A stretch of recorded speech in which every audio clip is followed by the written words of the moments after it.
Էկրանի դիմաց Նիկոլը եւ Աննան։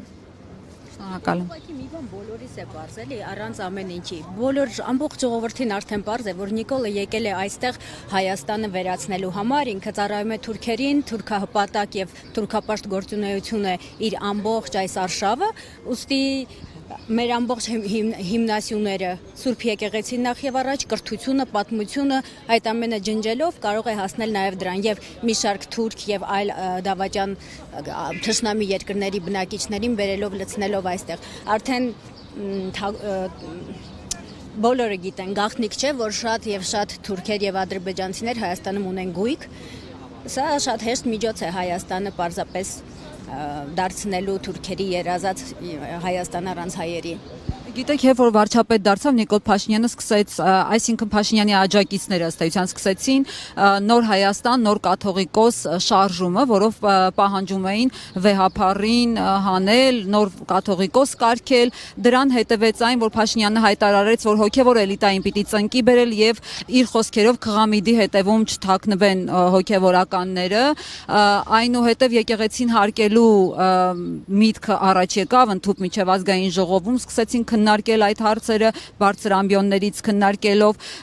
իսկ հիմա մենք արդեն գալիս ենք այն հանգրվանին որ ըստ Փաշինյանի հայ հանրությունը իրավունք ունի իմանալ թե որ եկեղեցական է կուսակրոնության ուխտին հավատարիմ եւ որոնք են դրժել այդ ուխտը այսինքն մտնում է արդեն հոգեվորականների անկողին քննելու թե ով է ըստ այդմ բարեպաշտ ով չէ սա հայ հանրությանը հետաքրքիր այսինքն կա այստեղ հանրային շահ իսկապես իմանալու ում փեշն է համբուրում, ով է իր դիմաց կանգնած հոգևորականը, ոնց որ ներկայացնում է Փաշինյանը։ Ես դες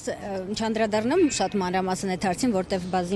բազմաթիվ մարդիկ այստեղ արդեն հարցին պատասխանեցին, պարզապես ուզում եմ ասել, որ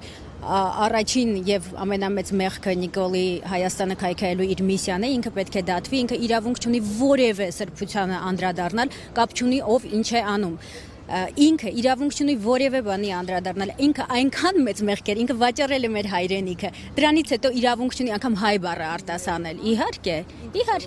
միանշանակ, իր բարեվարկությունը այդքան ցածր է, որ ինքը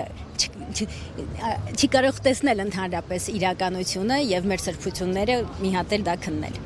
Ինչ պետք է անեն ըստ ձեզ հոգևորականները այս իրավիճակում, երբ տեսնում ենք, որ